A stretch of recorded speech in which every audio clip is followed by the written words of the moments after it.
Bonjour à tous, bienvenue sur le blog de la Drive Academy, le blog où l'on apprend à conduire. Je suis Mounir, votre moniteur particulier, et aujourd'hui nous allons nous attarder aux questions-réponses posées sur le blog et quelques-unes sur la page Facebook de l'auto-école, de la Drive Academy. Donc je vais vous apporter la réponse de toutes ces questions qui ont été posées dans le courant du mois d'avril. Alors, nous allons commencer dans un premier temps par une question... Alors, que j'y arrive, voilà. Donc une question en rapport avec donc, le thème questions-réponses. Donc il y a eu plusieurs questions qui ont été posées. Mamad, Ahlem, Selmi et Azné Ceuta. Je vais commencer par Azné Ceuta. Bonjour, j'aimerais savoir en cas d'embouteillage, il faudrait faire quoi en particulier pour prévenir les conducteurs qui sont juste derrière moi? Eh bien, en cas d'embouteillage, si tu es la dernière personne de la file, il va falloir allumer tes feux de détresse. Il va falloir allumer tes warnings. Voilà, cher Azné. Selmi, bonjour, comment j'évite de toucher le trottoir en tournant à droite? Merci à vous. Cette question, elle a été posée dans la fiche question-réponse mars 2013. Et je suppose qu'il s'agisse d'une question en rapport avec le créneau ou bien une manœuvre de toute façon. Si ce n'est pas le cas, si c'est les intersections, il va falloir que tu places ton regard. Mais malheureusement, une explication verbale comme ça pourrait ne pas être suffisante. Donc Selmi, je t'invite à préciser ta question s'il te plaît. Donc c'était une question du 8 mai. Ahlam, bonjour et salam alaikum. Bonjour Ahlam, salam alaikum, wa alaikum salam wa rahmatullah. Je suis moi aussi actuellement en cours de formation, en cours de conduite supervisée. Et aujourd'hui c'était ma 6e heure, donc je sais démarrer une voiture, passer les vitesses, etc. Aujourd'hui je viens d'apprendre la marche arrière en ligne droite. Où est ta question ?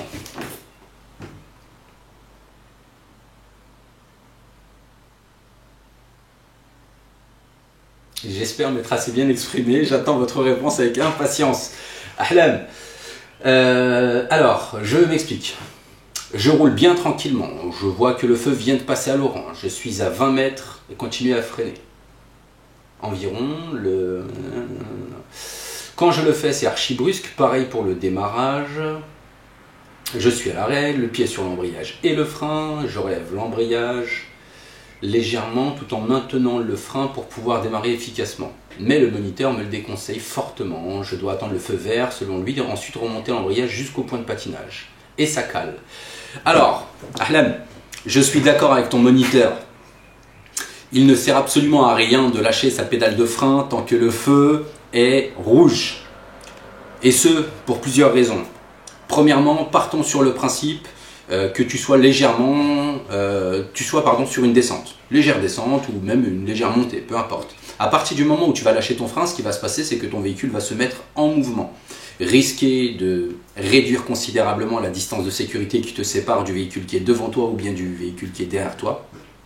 Donc Ahlam, je vais être comme ton moniteur, pour le coup. Je suis solidaire de ton moniteur et je suis d'accord avec son explication.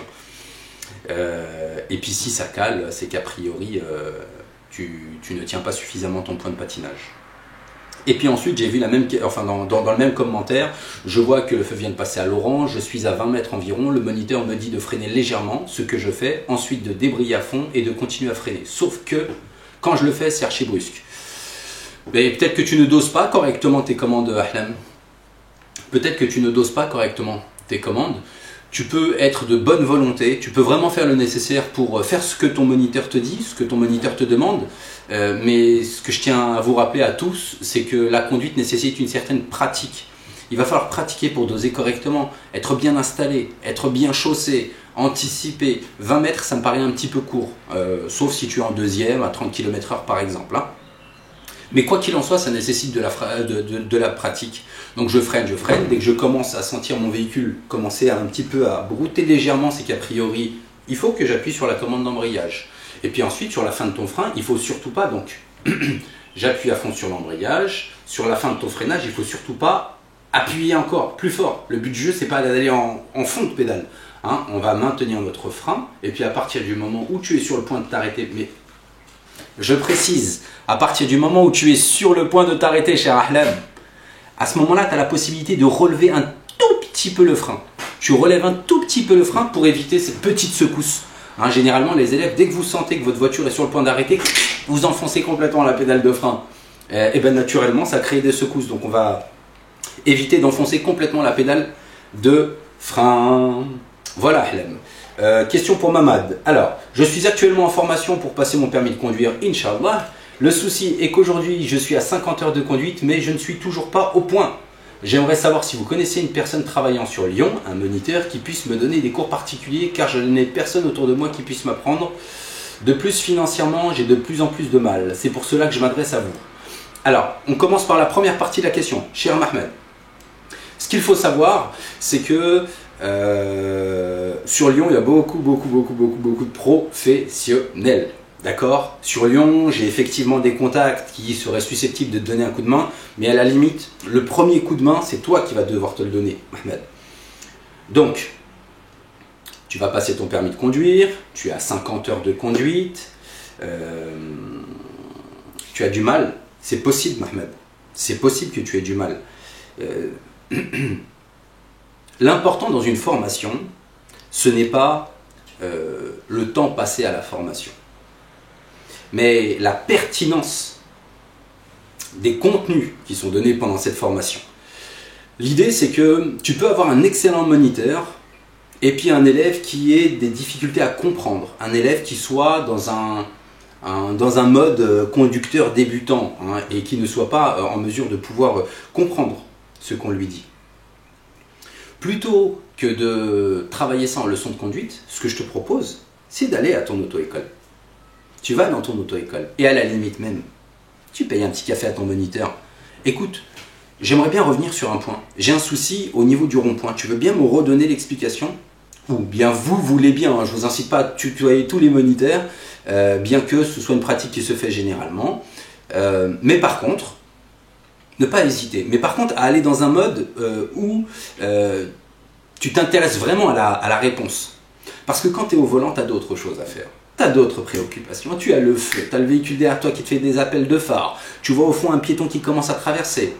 Ton moniteur, il a dû te donner la réponse. Très certainement. Il a dû te donner l'explication. Mais ce qu'il faut savoir, c'est qu'en général, lorsque ça se passe bien, vous n'allez retenir que 30% environ de ce qu'on va vous dire en leçon de conduite. 30% de ce qu'on va vous dire en leçon de conduite, parce que vous êtes occupé avec autre chose, vous êtes occupé par autre chose. Donc 50 heures, ce n'est pas affolant, hein. Dans mon auto-école, il y a des candidats qui font beaucoup plus que 50 heures, et pourtant qui sont jeunes, qui ont a priori des facilités de compréhension. Donc ça, c'était en réponse à la première partie de ta question. Il ne faut pas que ça... que le volume d'heures, que le nombre d'heures soit important. D'ailleurs, vous remarquerez qu'à chacune des questions, on me donne « j'ai fait 20 heures, j'ai fait 15 heures, je suis à ma 6e heure, j'ai fait 25 heures, j'ai fait 35 heures ». Il y a faire une leçon de conduite et faire une leçon de conduite. Être présent au volant, hein, pendant 60 minutes, bien que les cours de conduite généralement ne durent pas 60 minutes, 55 minutes en général, entre 50 et 55 minutes. Donc vous êtes au volant, en train de conduire, ça ne veut pas dire que vous allez suivre un bon apprentissage. Hein? Rappelez-vous, rappelle-toi, qui m'écoute, cher auditeur, comment est-ce que tu étais lorsque tu étais à l'école? Est-ce que tu étais l'élève qui retenait mot pour mot toutes les informations que son instituteur ou son professeur va lui donner? Ou est-ce qu'au contraire, tu te rendais compte qu'effectivement, tu avais oublié un certain nombre de choses et qu'il faille faire des devoirs, faille travailler beaucoup plus que certains. Donc, certes, il y a l'argent. C'est vrai que l'argent, c'est très important pour tout le monde, hein, c'est le nerf de la guerre. L'auto-école, elle ne peut pas vous donner de cours de conduite si elle-même n'a pas d'argent pour financer son auto-école. Vous ne pouvez pas prendre de conduite si vous n'avez pas d'argent pour payer vos leçons de conduite. Donc l'argent, c'est vrai que c'est un problème. Et je pense que c'est le problème de tout le monde. Partons sur le principe que la leçon de conduite soit à 10 €. Si la leçon de conduite est à 10 €, je suis sûr, je mettrai ma main à couper, que vous prendriez tous au minimum 30 heures supplémentaires. Tous au minimum 30 heures supplémentaires. Parce que vous avez la capacité de le faire. et bien sûr la bonne foi. Aujourd'hui, la leçon de conduite, elle est entre, allez, on va dire 45 € et 65 €. Hein. J'ai vu certaines auto-écoles qui pratiquent des prix très importants, mais ce sera l'objet d'une prochaine vidéo où je vais essayer de vous expliquer comment est-ce que ça fonctionne une auto-école, pourquoi est-ce que les tarifs sont aussi importants. Bref, tu as payé 50 heures de conduite. Selon moi, tu devais probablement en avoir besoin. Il y avait peut-être une manière d'optimiser tout ça, peut-être tourner entre 40 et 50 heures, mais tu t'en sors déjà bien, dans le sens où tu as déjà un certain nombre d'acquis, un certain nombre d'objectifs qui sont validés. Et ces objectifs, ce sera à vie que tu vas les valider. Tu vas les avoir validés. Je vais passer à la deuxième partie de ta question, Mamad, pardon, excuse-moi. Donc je sais que vous êtes situé en Île-de-France. Malheureusement pour moi, si vous aviez un contact avant mon moniteur, ça y est, donc ça c'est déjà dit. Je voudrais également vous dire que vos vidéos sont très claires et que vos explications aussi. Merci de donner votre temps pour aider des personnes comme moi. Inch'Allah, on va y arriver. Mamad, merci pour le retour, ça me fait très plaisir. C'est effectivement pour vous que je publie ces vidéos, que je fais ces articles, que je passe du temps, entre guillemets de l'argent. L'idée, c'est que ça doit répondre à un objectif. Je me suis toujours demandé comment faire pour que justement le candidat au permis de conduire puisse avoir son permis de conduire dans de bonnes conditions. Alors il y a plusieurs possibilités pour ça. Premièrement, il faudrait qu'il y ait le double d'inspecteurs auto-école disponibles. Je vais dire le double, parce que lorsqu'il y a le double, ça veut dire qu'il y a beaucoup de places d'examen, beaucoup de places d'examen, plus de places d'examen, une véritable abondance en matière de places d'examen, plus de places d'examen que de candidats en mesure de passer l'épreuve. Ce qui fait qu'au final, si tu passes ton épreuve et que tu échoues, l'auto-école sera en mesure de pouvoir te proposer une seconde place, troisième, quatrième, cinquième place, pour certains. À partir de là, je me suis rendu compte que ce n'était pas possible. Ce n'est pas possible. Il ne peut pas y avoir le double d'inspecteurs auto-école. C'est impossible. Hein. Selon certains, ça ruinerait la France. Mais bon, bref. Donc je me suis dit, qu'est-ce que moi, de mon côté, je vais être en mesure de pouvoir faire pour pouvoir améliorer la situation, leur permettre à mes candidats de pouvoir réussir. Donc je me suis équipé de caméras, je me suis équipé de caméras embarquées, et ça, il y a plusieurs années de ça. Et puis au final, je me suis rendu compte que ça commençait à porter ses fruits pour 1, pour 2, pour 3. Mais une fois que la vidéo elle est tournée, je veux dire, la vidéo est tournée. J'ai plus autant de temps à consacrer à cette vidéo-là parce qu'elle est déjà tournée. Ce qui fait que tout le monde a la possibilité de bénéficier de ce savoir. Voilà, c'était une petite parenthèse. L'objectif, c'est que vous, au final, votre permis de conduire vous revienne moins cher. C'est vraiment l'objectif. Je ne suis pas l'État, bien entendu, je n'ai pas les pouvoirs de l'État, mais j'ai au moins le temps de prendre de faire quelques vidéos, de m'occuper du blog de manière assidue et le temps de vous donner ces réponses-là. Je le fais une fois, et bien entendu, une fois que c'est enregistré, tout le monde pourra en profiter. Donc voilà, c'était en relation avec le thème questions-réponses. Merci à tous de votre participation au passage. Alors ensuite, le créneau. Alors le créneau, il n'y a pas eu trop de questions, c'est pas mal. Hein, apparemment, vous avez dû bien comprendre cette vidéo. Donc merci beaucoup pour vos explications si précieuses et bien expliquées. J'espère que vous en ferez d'autres cordialement. Merci Zaza, j'en ferai très prochainement. Donc Selmi, merci pour la vidéo. Binetti, merci pour la vidéo, ça aide à comprendre les repères. Et bien écoutez, tout compte fait, le créneau, apparemment, vous l'avez compris. Donc on va pouvoir passer à la vidéo suivante, le démarrage en côte. Alors, sur le démarrage en côte, premier commentaire de Fatima. Bonjour Mounir, merci pour le site, il est magnifique. Ok, merci. J'ai appris beaucoup de choses avec vous, c'est simple. Souhaitez bonne chance, j'espère que je passerai bientôt. Une bonne continuation, merci. Merci pour le commentaire Fatima, ça me fait très plaisir. J'espère que tu auras ton permis rapidement. Mohand Oussaïd Djilali, merci Mounir pour ces vidéos. Question, enfin, pour le demi-tour, est-ce qu'il se fait seulement avec le point de patinage ou conjointement avec l'accélérateur? Alors Mohand, je ne vais pas répondre à ta question, d'accord? Je ne réponds pas à ta question tout simplement parce que c'est une réponse que j'ai apportée dans la vidéo question-réponse mars 2013. Et en plus de ça, elle est hors sujet. Hein, je veux que vous fassiez en sorte à me poser des questions dans les fiches en rapport avec la question. Hein, sinon, ça devient beaucoup trop compliqué à gérer tout ça. Désolé, moi. La Miss, 22 avril. Alors, bonjour Mounir, moi j'ai fait 20 heures de conduite, mais sans aucune étape validée. En fait, mon moniteur m'a rien dit sur les étapes à valider jusqu'à la 18e heure. Et là, j'avais une autre personne. Ok.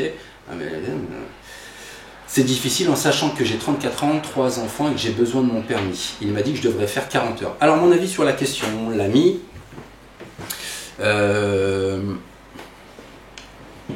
ça rejoint un petit peu la réponse que j'ai donnée à un des auditeurs précédents.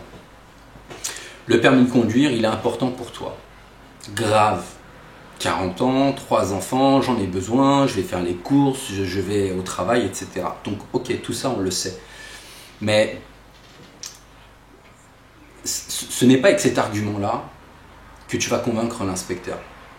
Le but du jeu, c'est de convaincre l'inspecteur du permis de conduire, de lui démontrer nos capacités. Oui, je suis une personne responsable. Oui, j'ai besoin de mon permis pour des raisons qui sont propres à ma personne.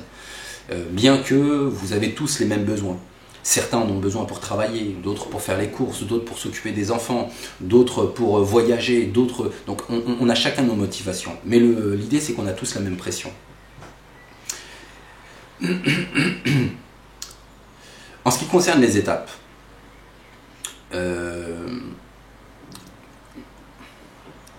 l'usage veut que, à la toute première leçon de conduite, le moniteur t'en ait parlé.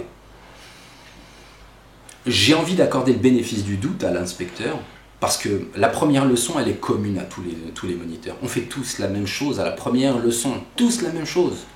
Tous. Alors je parle de leçon et pas de l'évaluation de départ, hein, qui doit théoriquement être antérieure à l'inscription en auto-école, mais pour des raisons pratiques, la plupart des auto-écoles ne le font pas. Dans mon auto-école, l'évaluation de départ, on l'a fait une fois que le client est enregistré, parce qu'il n'a pas le temps de revenir, il n'a pas le temps de planifier une évaluation et puis ensuite de faire une inscription. Donc pour des raisons pratiques, l'évaluation, on l'a fait un petit peu plus tard.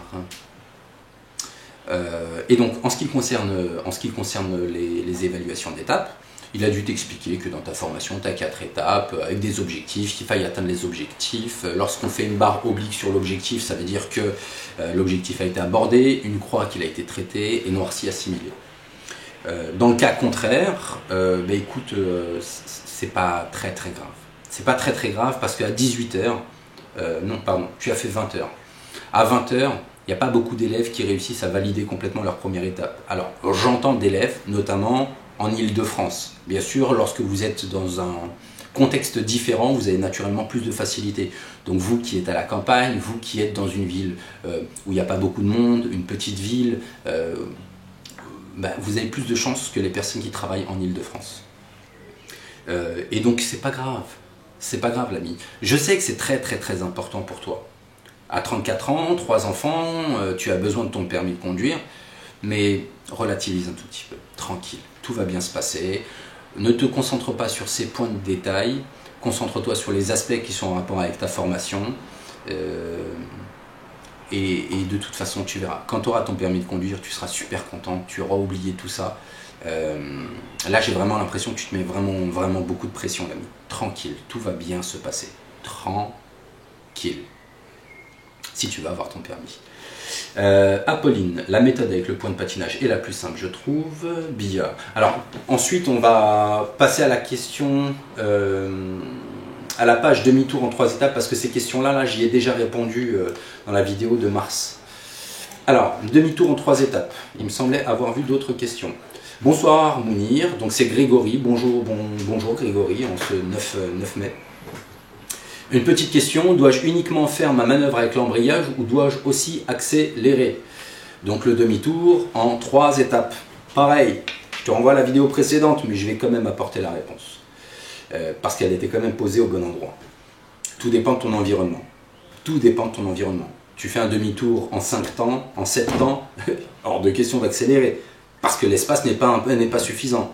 Un demi-tour en 3 temps, à la limite, oui, tu peux accélérer un tout petit peu au départ, mais à mi-course, tu lâches ton accélérateur. Hein, tu maintiens ton point de patinage et ton pied devant le frein parce qu'on doit être en mesure de s'arrêter à n'importe quel moment.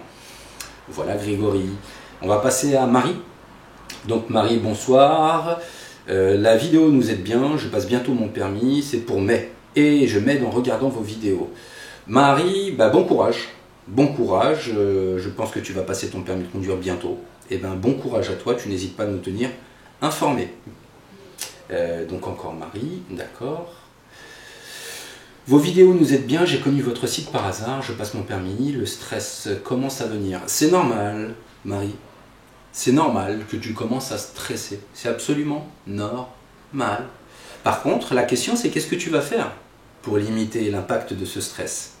Ce qu'il faut savoir, c'est qu'entre aujourd'hui et le jour de ton examen, ça va pas arrêter d'augmenter, d'augmenter, d'augmenter, d'augmenter, d'augmenter, d'augmenter. Et notamment, bah, le dernier jour, dernier soir, et surtout quand tu vas approcher de ton centre d'examen avec ton moniteur. Là, tu risques d'avoir une grosse boule. Il y a des méthodes, il y a des techniques de sophrologie, des techniques de respiration. Franchement, il y a plein de techniques qui marchent grave, qui marchent vraiment, vraiment, vraiment, vraiment, vraiment. Je vous présenterai l'une de ces méthodes très prochainement. Anthony, est-ce que lors d'un demi-tour, s'il y a quelqu'un qui arrive vers nous et qu'on ne s'arrête pas, c'est éliminatoire? Ah. Anthony, un refus de priorité, est-ce que c'est éliminatoire? Oui ou non? L'idée, c'est que s'il y a quelqu'un qui arrive vers nous, à sens inverse, cette personne a la priorité, Anthony. Hein. Tu n'as pas le droit de t'arrêter en plein milieu de sa voie pour réaliser ta manœuvre. D'accord? C'est à toi d'observer correctement. Et à la limite, observer, et je vais même dire être suffisamment réactif. Je vais être suffisamment réactif parce que parfois vous observez bien, mais vous mettez un temps fou avant de commencer à braquer ou à contre-braquer ou à déplacer votre voiture. Hein, il faut que ça soit fait assez rapidement pour éviter que justement il y ait quelqu'un qui arrive. D'accord? Donc voilà Anthony. Alors Rosie. Rosie, j'ai répondu à ta question. Les intersections, c'est prochainement, très très prochainement. On va passer à la vidéo code en ligne et je vois qu'il y a eu des questions. Alors en ce qui concerne le code en ligne, j'ai le plaisir de vous annoncer que j'ai tenu ma